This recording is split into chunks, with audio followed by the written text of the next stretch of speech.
All right, we have Winston Marshall on with us. Welcome to the program. Hi.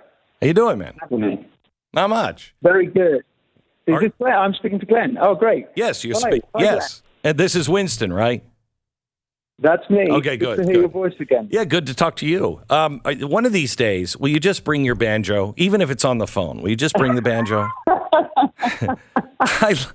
Well, I think I owe you one of these days. I think you do. I think you do. So, Winston, I saw a piece that you wrote. I think it was in the Spectator about Rolling Stone magazine. They are losing their mind over Oliver Anthony. They're just going crazy. That's right. Yeah. Well, we should start by saying the story of Oliver Anthony is absolutely wonderful. Here's a kid, factory worker from Appalachian America, and he has currently got 4 songs in the top 10, 10 songs in the top 25 iTunes chart, and all 3 of the top 3. This is a huge moment. These songs have been recorded on his phone, just his beautiful voice and a guitar. It's so authentic and it's so real. And this, Glenn, is the counterculture that we've been looking for. All of this music that we hear a lot of the time that just enforces the establishment. This is a real, authentic musician who's howling against both Republicans and Democrats, the rich men north of Richmond. It's just so exciting, and very rarely do I get this excited about things happening in music. Certainly it's been a while anyway. Yeah. And yes, the music press, Rolling Stone, and not just them, a lot of the music press immediately, they instead of sharing in this excitement of a truly countercultural moment, instead they look at who's enjoying this music and they denigrate it accordingly. So, for example, for Oliver Anthony, they run the headlines. Right-wing influencers have a favorite new country singer. I did that, it almost sounded completely backhanded, as if that has anything to do with them. So what? Who likes the music? Music is for everyone. Why would they lead with that? And this is part of a bigger picture we're seeing. When Jason Aldean, who's number 4 in the iTunes charts, I say, just behind Oliver Anthony, had the incident a month ago with Try That in a Small Town, a song bemoaning the rise in crime. Crime, we know, has gone up something like, I think, 44% in the last 10 years, 8% since 2021. These are FBI statistics. And instead of, understanding that sentiment, they paint the whole thing. They ran a title, the most ridiculous right-wing country songs of all time, hooking it onto the Jason Aldean song, as if being worried about crime is a right-wing talking point. I know. It doesn't matter who you are. Crime is an issue that we all are concerned about. We all care about. It's so shocking to me. And, I could speak at length about Rolling Stone. And last year, for example, there's another huge story. Bryson Gray, who is a rapper, unknown rapper, beat Adele, the biggest selling music artist of the 21st century. She's untouchable. He put out a song called Let's Go Brandon, and it beat her to number 1 in the iTunes chart. That is, in music, and I know this from music, when you have an album or a single you're about to put out, you work out who's putting out albums because you don't want to put out at the same time as an artist, because then you'll just get clouded out. Mm-hmm. Adele, no one dares put out a song at the same time as Adele because she's definitely going to get to number 1. And then here comes Bryson Gray with the song Let's Go Brandon, and it goes to number 1. Now, Rolling Stone didn't even report on that story. They're so in their own bubble that they didn't. This magazine that has been the countercultural magazine of American post-war history, they're so blind to genuine counterculture today in the 21st century that they miss these massive stories, or they spin them into this bizarre narrative. It blows my mind. So I'm not sure that it is, counterculture. I think they were only counterculture because maybe perhaps they were all leftists. Now they're not covering it because they never were counterculture. They had their ideology and they were always leftist. And now that the right is, and I can't even say this guy is right other than meaning non-politically, he's correct. His words are the feeling of America, which is counterculture. So why wouldn't they be covering it unless they weren't counterculture the whole time? They weren't really about that. Well, I think it would be unfair to say that they weren't counterculture back in the 60s and 70s when they started. They were the counterculture. It was boomer, it was hippie, they were the drug-taking, right. Avant-garde musicians. It was counterculture. But what happened, and that boomer generation, they had some truly great writers. I mean, Hunter S. Thompson. Oh, yeah. P.J. O'Rourke. Tom Wolfe is even now considered a conservative author to some people. They had some of the great post-war American writers, but they were the boomer generation, and the boomer generation are now the establishment. Yes. Back then, they were the counterculture because the culture or the people in charge it was the majoritarian Christian right. Not all the time, but a lot of the time.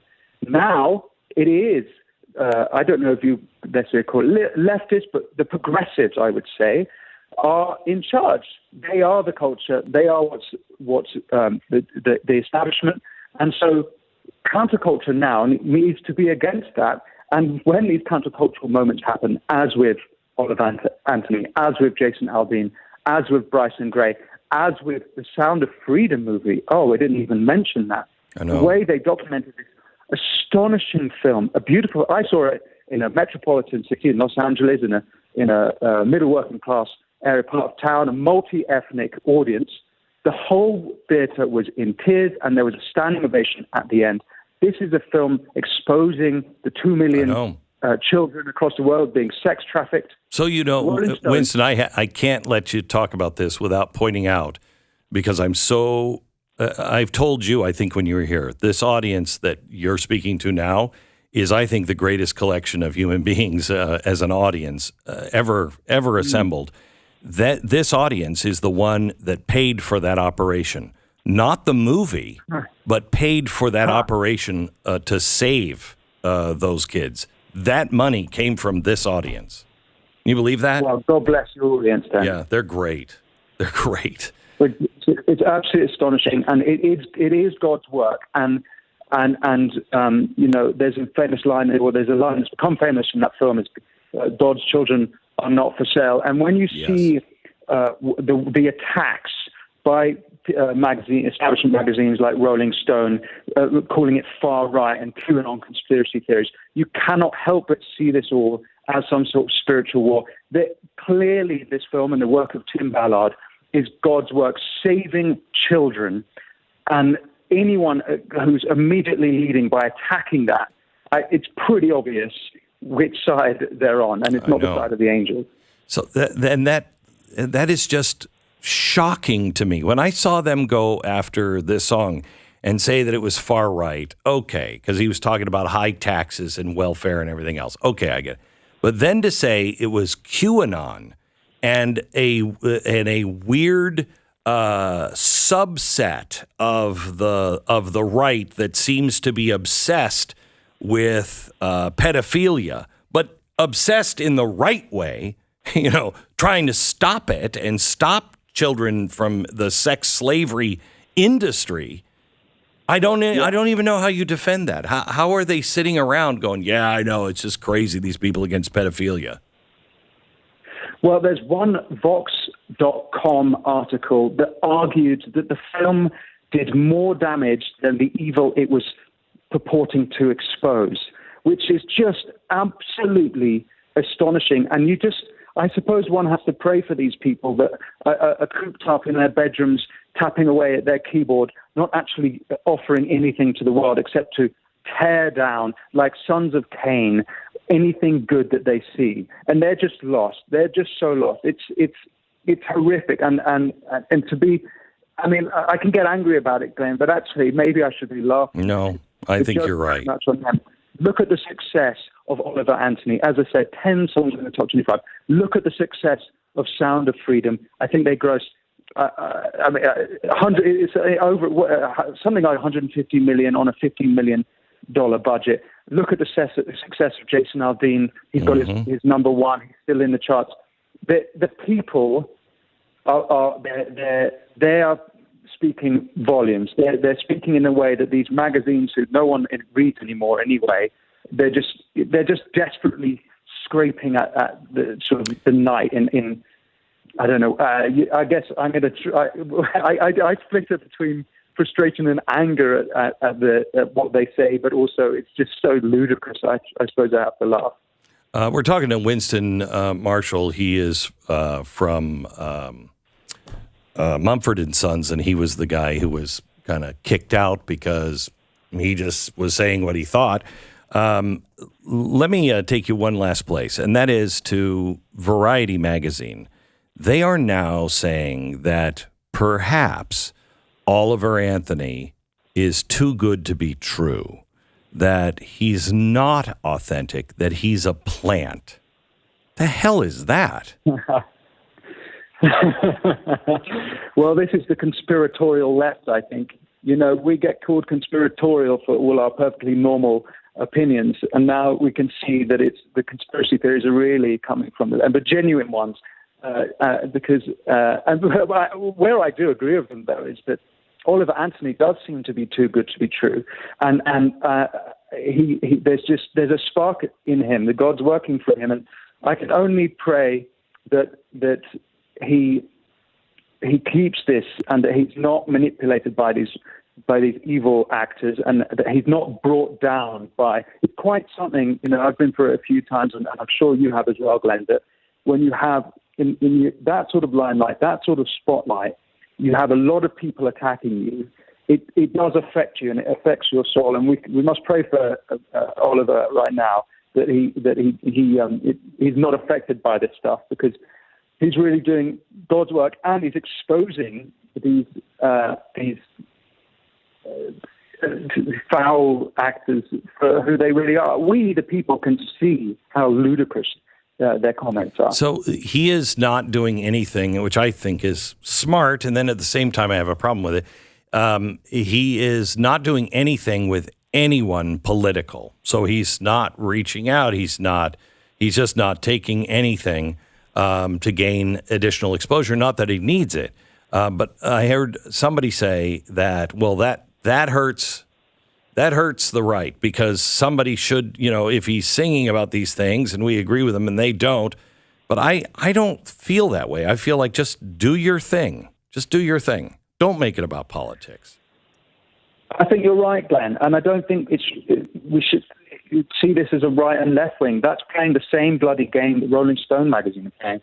Music has the ability to transcend and unite. And there's no reason why, whatever your political identity is, and as it changes through your life, there's no reason why you can't enjoy this music for what it is. And I actually disagree with whoever said that, because Oliver should take his time. He's got a long career ahead of him. I've been listening to his songs on repeat. This is not a one-hit wonder. This is a real talent. Like, we're going to know the name Oliver Anthony for many years to come. And let's hope that this guy can unite us. That I love your country, and I'm here a lot, and I always have this sense of two Americas, and I really hope that they can be reconciled. And it's people like Oliver, authentic, talented people like him, who are in that position to do that. And I think it would be a shame for him to suddenly play into the hands of the right when he can transcend that. Winston Marshall, he is the host of Marshall Matters. You can watch his podcast wherever you get your podcast. And Winston, it's always good to talk to you. And one of these days, show up with a banjo. Just one of these.